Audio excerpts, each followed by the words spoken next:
Wait! Don't shoot! Get down!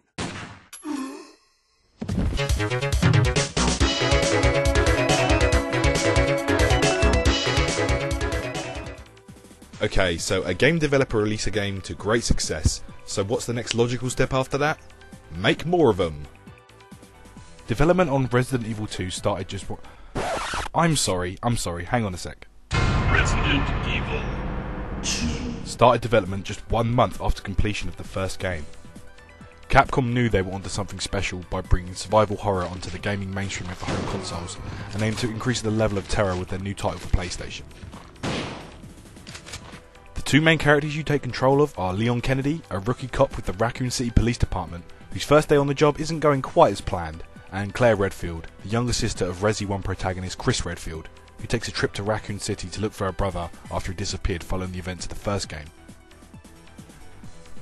Taking place 2 months after the first installment, the sequel keeps the player familiar with the universe by still taking place in the same city, but rather than an isolated mansion setting in the mountains, we see the game set in the urban areas. This is a nice change because it brings a whole new element to the story, something which is the complete opposite of the first game. So once again, everyone's a zombie and it's up to our heroes to escape the city and in the process put a stop to the Umbrella Corporation's evil plans of biological weapon experiments.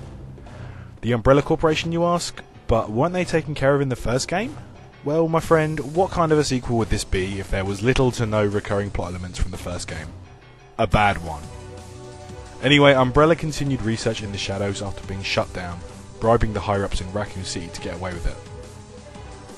Similar to the first game, you're first greeted with a cutscene to introduce the main characters and the setting. Since the game is 2 discs long, you can choose which one to play first, each one representing a different character, and the game will be slightly different depending on your choice, including the opening cutscene. Rather than doing another live action sequence, they went with the FMV style, which works much better in my opinion. Plus the voice acting is much better and way less cheesy than Resi 1. There are a couple of funny moments though, like this part where Leon stops his car in the street to check on a body. He gets surrounded by zombies and raises his gun to them. Then the person he was checking on grabs his ankle and he fucking shoots her in the head.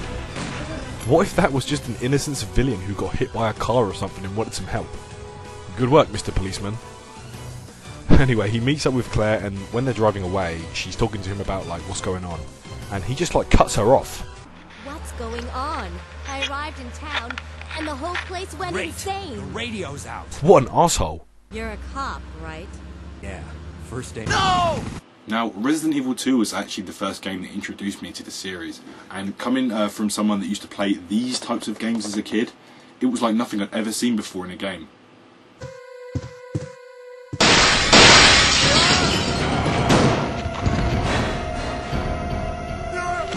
This scared the shit out of me when I was a kid.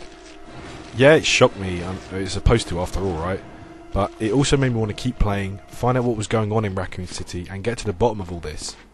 I mean, you know you're in for something scary when they have a warning at the start of the game. And then you got this part, which I remember really creeped me out when I was younger.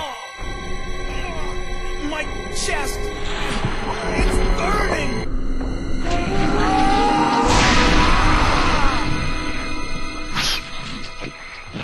Nice. So you're making your way around the police station, finding keys and unlocking new paths and even shortcuts back to previous areas. If you remember in my first part of this series, I mentioned how the game feels like one huge Zelda dungeon. It's the same here again, and I have no complaints whatsoever about that.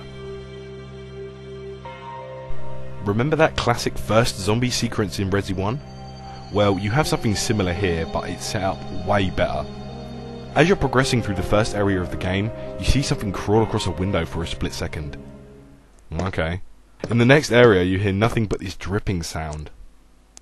As you move on, you find a dead guy who's had his head twisted off, and then going even further, you find the source of the dripping sound.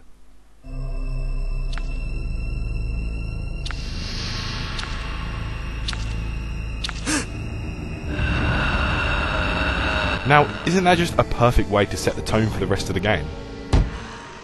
Just like the first game, exploring for weapons and healing items is vital. The same limited save system using the typewriters is back too. If it's your first time playing, then you're probably going to run low on ammo and health. Like, look at this for example. I would never have thought to check this bush unless I knew an item was hidden. There's no indication anything is there. Speaking of which, there really are a bunch of beginner's traps in this game. There's this part with a door. It just looks like a standard door, like any other in the game. You open it, it goes to the loading screen, then all of a sudden these fucking zombies come piling out at you with no warning. You've really got to be on your toes here. I really like the weapon progression in this game. You start off with this crappy handgun, but you need to train yourself to stick with it, because when you get the shotgun, you're like, oh, at last, a good gun. But you only get 5 shells to start with, so you have to ration your ammo if you want to survive. But when you do get to use it, oh man, it is satisfying. That never gets old. I had played games not intended for younger players before this, such as Doom and Grand Theft Auto, but nothing I had played put me in the game like Resident Evil. A game where you had to ration your ammo, health items and even saves were a welcome change, and even the fact that basic enemies could take a long time to kill really put you in the survival horror atmosphere.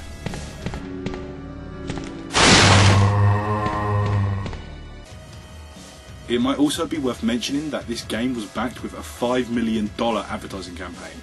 Now that's just an insane amount of money considering Capcom's financial situation these days. Nevertheless, this paid off and Resi 2 was a commercial success, breaking previous sales records set by titans such as Final Fantasy VII and Super Mario 64. Being praised with top scores across the board, Resi 2 found a comfortable spot among the best PS1 games, and was even ported onto other systems over time. Strangely enough, it even found a spot on the N64. Yep, that N64. The game manages to tie together great music, great sound effects, great graphics for the time at least, and of course great level design to create perhaps one of the first examples of an interactive movie-like experience in a video game.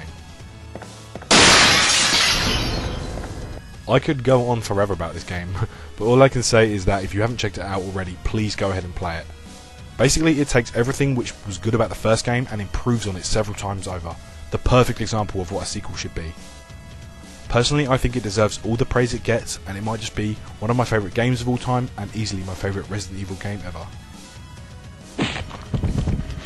So, Resident Evil was at the height of popularity. It proved it could hang with the greatest games at the time. Things could only get better from here, right? Well, let's find out. So, Resident Evil 3 Nemesis, or Biohazard The Last Escape in Japan, is kind of interesting in the way that it not only takes place in Raccoon City for a third time, it starts off 24 hours prior to the second game. Not only that, after a certain incident in the game, you're playing what is actually 2 days after the events of Resi 2. Pretty cool.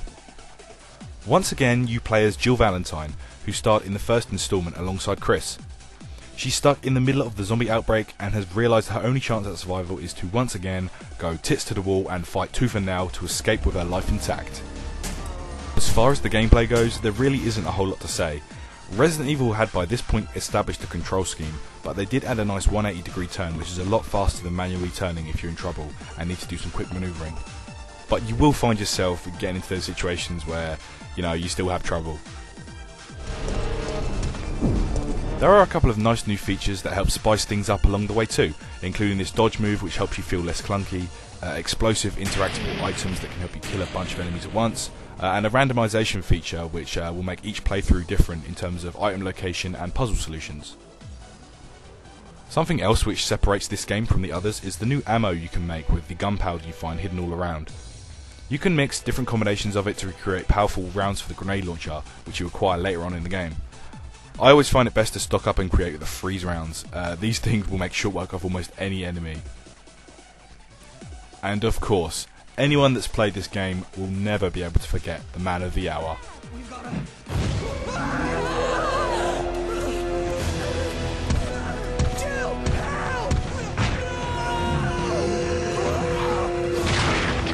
One of gaming's most infamous villains is what makes Resident Evil 3 one experience you'll remember for a long time to come. Following you throughout the entire game, he doesn't give you a single moment when you're not on the edge of your seat, wondering when he will show up next. Designed to hunt down and kill the remaining members of STARS, you first see him make short work of Brad Vickers, then setting his sights on Jill, not resting until she's brown bread. Listen, he's coming for us. We're both gonna die. At points in the game, often when Nemesis is hot on your heels, you'll find yourself being able to choose from a variety of options, which will not only affect the story, but give you a sense of freedom in your adventure. Even with this array of extra features, and while it is an amazing game, I still feel that it can't quite beat Resident Evil 2.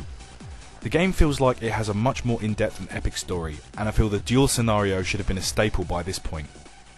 Of course, this is just a personal opinion, and I can see why people may prefer Nemesis. I know you do get to play as Carlos in the game, but that still doesn't feel like a duel scenario, because it's only for a short while.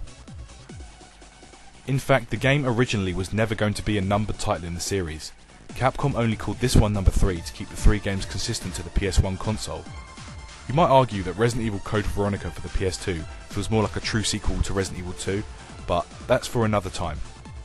I also want to mention that by this point, other mainstream survival horror titles very similar to Resident Evil had started popping up, and the ones I think deserve a mention are definitely Dino Crisis and Silent Hill. Dino Crisis was actually produced by Resident Evil director Shinji Mikami, and the game is basically Resident Evil meets Jurassic Park. Silent Hill, on the other hand, is what many felt to be Konami's answer to the Resident Evil series, but this game focused heavily on psychological horror, truly one of the scariest games of all time. So there you have it, the main Resident Evil games for the PS1 have been wrapped up. But we're not done by a long shot, there are still a ton of games to go over, but we'll get around to covering a few more of those next time. If you like this video, please don't forget to rate, comment and subscribe, and go ahead and check out some of my other videos. Who knows, you might just find something you like. Cheers guys, catch you next time.